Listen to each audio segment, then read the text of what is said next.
안녕하세요. 정진백 변호사입니다. 저는 현재 대한법률구조공단 전주지부 구조부장 변호사로서 민사소송, 가사소송, 행정소송 등을 수행하고 있는데요. 오늘은 부모의 채무로 인해서 어려움에 처한 아동 청소년들의 부모 빚 대물림 문제 그리고 해결 방안에 대해서 말씀을 나눠보려고 합니다.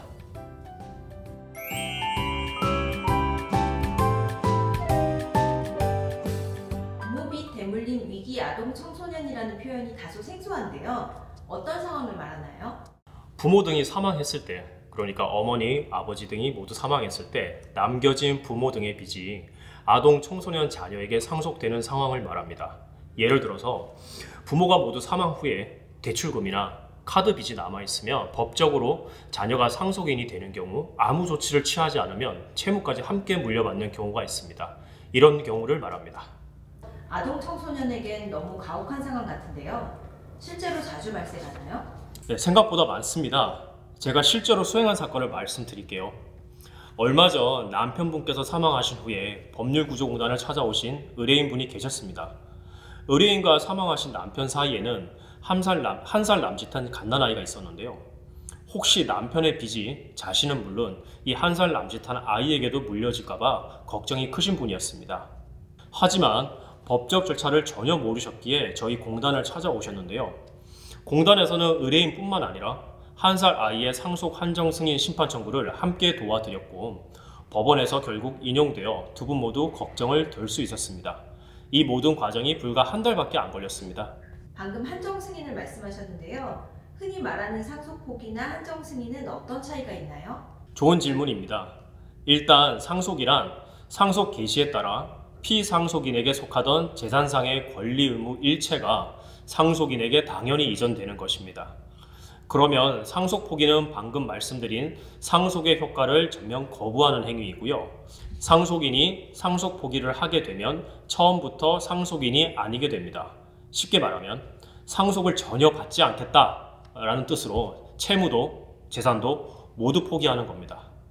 반면에 한정 승인은 상속인이 상속으로 취득하게 될 재산의 한도에서 피상속인의 채무 등을 변제할 것을 조건으로 상속을 승인하려는 것을 말합니다.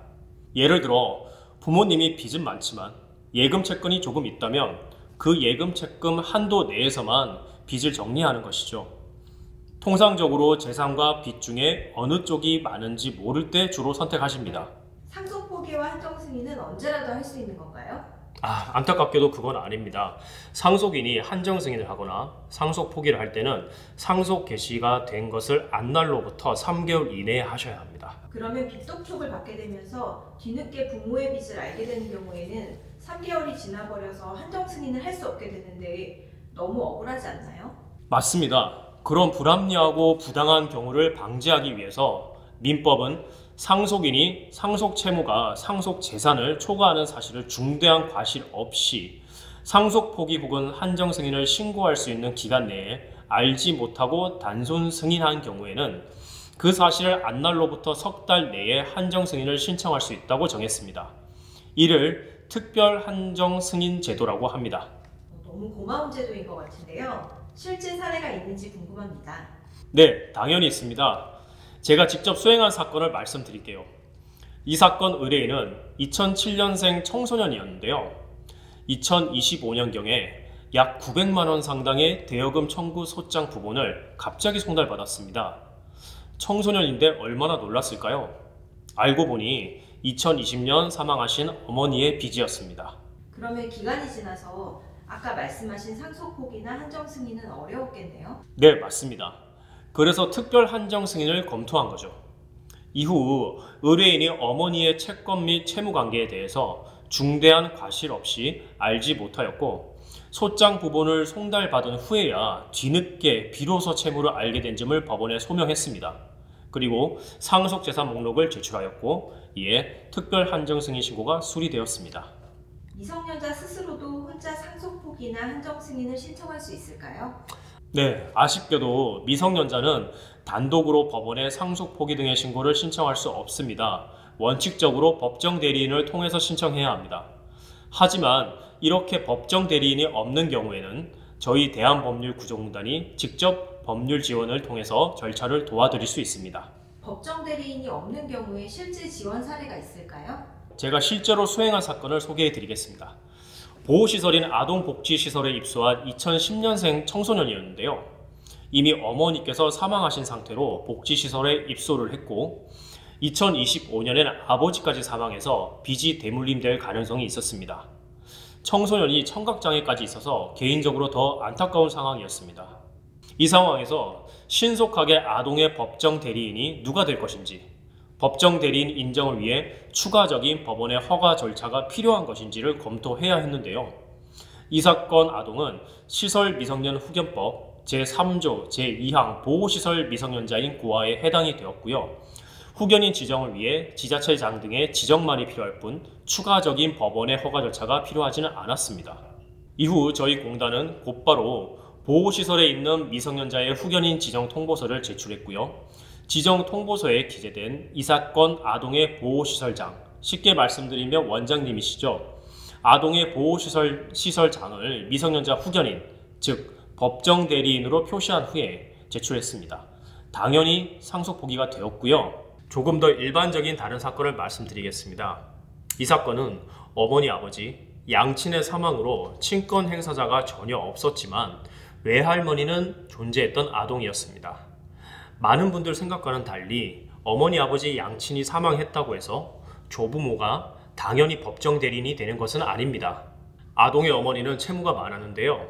법정 대리인이 없다 보니 자칫하면 빚 대물림이 될 수 있는 상황이었습니다. 이 사건 아동은 미성년자라서 법원에 상속 포기 신고를 스스로 할 수 없었고요. 보호시설에 입소한 상황도 아니었고 외할머니는 손녀의 법정 대리인이 아니기 때문에 원칙적으로는 법정 대리인이 없는 상황이었습니다. 이 상황에서 먼저 외할머니를 법정 대리인, 즉 미성년 후견인으로 선임해달라는 심판을 법원에 청구했습니다. 동시에 사전 처분으로 외할머니를 일단 아동의 임시 후견인으로 지정해 시급한 상속 포기 업무를 하게 해달라는 신청 또한 했습니다.